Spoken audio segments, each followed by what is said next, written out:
11 de noviembre, San Martín de Tours. El gran San Martín de Tours, gloria de las Galias y lumbrera de la Iglesia de Occidente en el siglo IV, nació en Savaria de Panonia. Sus padres, que eran paganos, fueron más tarde a establecerse a Pavía. Su padre era un oficial del ejército, que había empezado como soldado raso. Es curioso notar que San Martín ha pasado a la historia como santo militar. Como era hijo de un veterano, a los 15 años, tuvo que alistarse en el ejército contra su voluntad. Aunque no era todavía cristiano bautizado, vivió algunos años más como monje que como soldado. Cuando se hallaba acuartelado en Amiens, tuvo lugar el incidente que ha hecho tan famoso al santo en la historia y en el arte.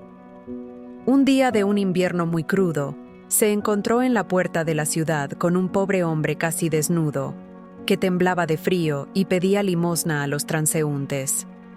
Viendo Martín que las gentes ignoraban al infeliz mendigo, pensó que Dios le ofrecía la oportunidad de socorrerle. Pero, como lo único que llevaba eran sus armas y su uniforme, sacó su espada, partió su manto en dos y regaló una de las mitades al mendigo, guardando la otra para sí. Algunos de los presentes se burlaron al verle vestido en forma tan ridícula, pero otros quedaron avergonzados de no haber socorrido al mendigo. Esa noche, Martín vio en sueños a Jesucristo vestido con el trozo del manto que había regalado al mendigo y oyó que le decía: «Martín, aunque solo eres catecúmeno, me cubriste con tu manto». Sulpicio Severo, discípulo y biógrafo del santo, afirma que Martín se había hecho catecúmeno a los 10 años, por iniciativa propia, y que, en cuanto tuvo la visión que acabamos de describir, voló a recibir el bautismo. Sin embargo, no abandonó inmediatamente el ejército. Pero después de la invasión de los bárbaros, cuando se presentó ante su general Julián César con sus compañeros para recibir su parte del botín, se negó a aceptarla y le dijo: «Hasta ahora te he servido como soldado. Déjame en adelante servir a Jesucristo. Reparte el botín entre los que van a seguir luchando. Yo soy soldado de Jesucristo, y no me es lícito combatir». El general se enfuñó y le acusó de cobardía. Martín replicó que estaba dispuesto a marchar al día siguiente a la batalla en primera fila y sin armas en el nombre de Jesucristo. Julián César le mandó encarcelar, pero pronto se llegó a un armisticio con el enemigo, y Martín fue dado de baja en el ejército. Inmediatamente, se dirigió a Poitiers, donde San Hilario era obispo, y el santo doctor le acogió gozosamente entre sus discípulos. Una noche, mientras dormía, recibió Martín la orden de partir a su patria. Cruzó los Alpes, donde logró escapar de unos bandoleros en forma extraordinaria. Llegó a Panonia, y ahí convirtió a su madre y a algunos otros parientes y amigos, pero su padre persistió en la infidelidad. En la Iliria se opuso con tal celo a los arrianos que fue flagelado públicamente y expulsado de la región. En Italia se enteró de que los arrianos triunfaban también en la Galias y habían desterrado a San Hilario, de suerte que se quedó en Milán. Pero el obispo arriano, Auxencio, le expulsó de la ciudad. Entonces, el santo se retiró, con un sacerdote, a la isla de Gallinaria, en el Golfo de Génova, y ahí permaneció hasta que San Hilario pudo volver a Poitiers, el año 360. Como Martín se sintiese llamado a la soledad, San Hilario le cedió unas tierras en el actual Ligouquet. Pronto fueron a reunirse con él otros ermitaños. La comunidad, según la tradición, fue la primera comunidad monástica de las Galias. Se convirtió, con el tiempo, en un gran monasterio que existió hasta 1607. En 1852 lo ocuparon los benedictinos de Solesmes. San Martín pasó ahí 10 años, dirigiendo a sus discípulos y predicando en la región, donde se le atribuyeron muchos milagros. Hacia el año 371, los habitantes de Tours decidieron elegirle obispo. Como él se negase a aceptar el cargo, los habitantes de Tours le llamaron con el pretexto de que fuese a asistir a un enfermo y aprovecharon la ocasión para llevarle por la fuerza a la iglesia. Algunos de los obispos a quienes se había convocado para la elección arguyeron que la apariencia humilde e insignificante de Martín le hacía inepto para el cargo, pero el pueblo y el clero no hicieron caso de tal objeción. San Martín siguió viviendo como hasta entonces. Al principio, fijó su residencia en una celda de las cercanías de la iglesia, pero como los visitantes le interrumpiesen constantemente, acabó por retirarse a lo que fue más tarde la famosa abadía de Marmoutier. El sitio, que estaba entonces desierto, tenía por un lado un abrupto acantilado y por el otro un afluente del Loira. Al poco tiempo, habían ya ido a reunirse con San Martín 80 monjes y no pocas personas de alta dignidad. La piedad, los milagros y la celosa predicación del santo hicieron decaer el paganismo en Tours y en toda la región. San Martín destruyó muchos templos, árboles sagrados y otros objetos venerados por los paganos. En cierta ocasión, después de demoler un templo, mandó derribar también un pino que se erguía junto a él. El sumo sacerdote y otros paganos aceptaron derribarlo por sí mismos, con la condición de que el santo, que tanta confianza tenía en el Dios que predicaba, aceptase colocarse junto al árbol en el sitio que ellos determinasen. Martín accedió y los paganos le ataron al tronco. Cuando estaba a punto de caer sobre él, el santo hizo la señal de la cruz y el tronco se desvió. En otra ocasión, cuando demolía un templo en Antún, un hombre le atacó, espada en mano.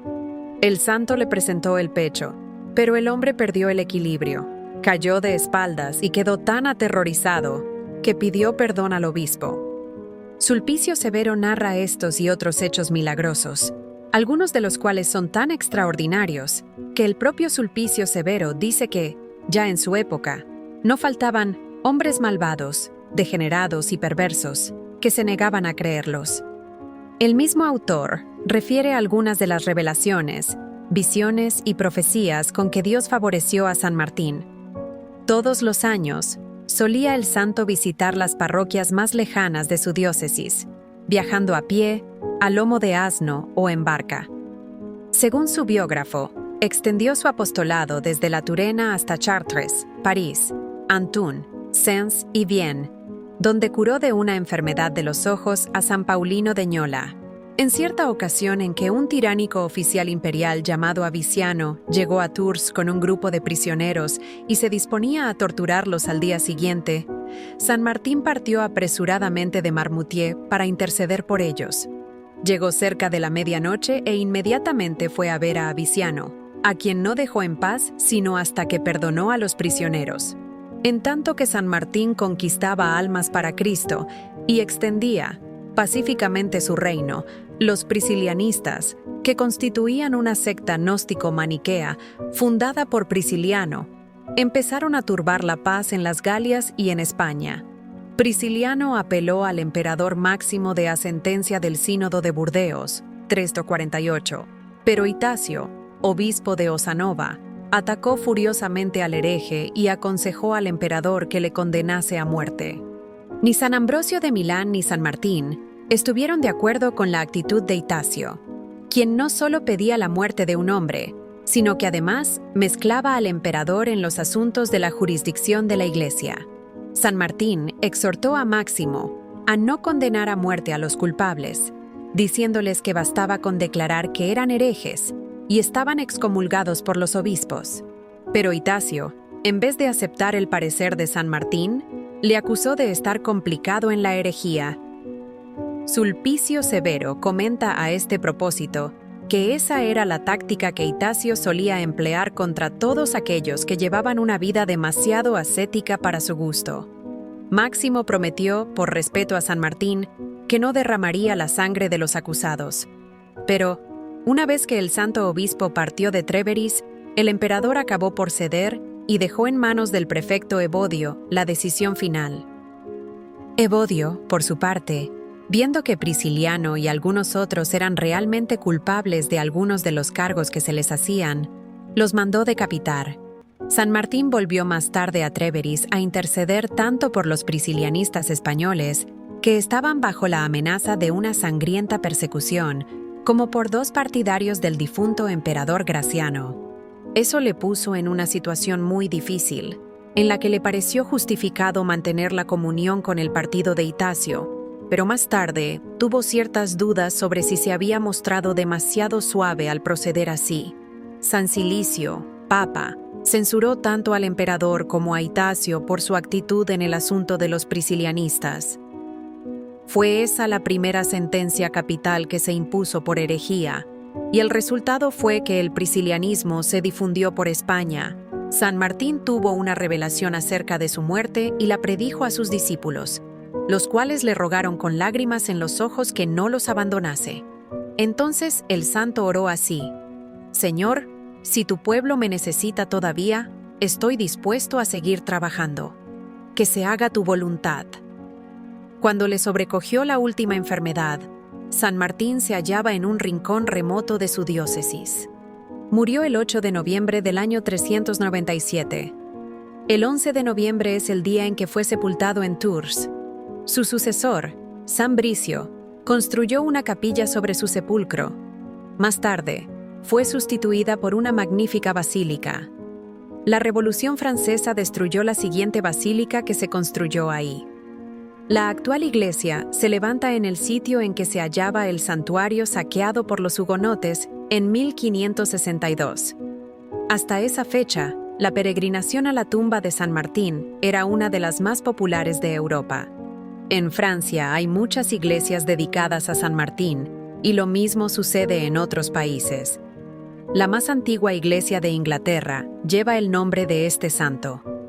Se trata de una iglesia en las afueras de Canterbury, y Beda dice que fue la primera que se construyó durante la ocupación romana. De ser cierto esto, debió tener otro nombre al principio, y recibió el de San Martín cuando San Agustín y sus monjes tomaron posesión de ella. A fines del siglo VIII, había por lo menos otras 5 iglesias dedicadas a San Martín en la Gran Bretaña, entre las que se contaba, naturalmente, la iglesia de San Niniano de Whithorn. El nombre de San Martín figura en el canon de la misa en el Misal de Bobbio.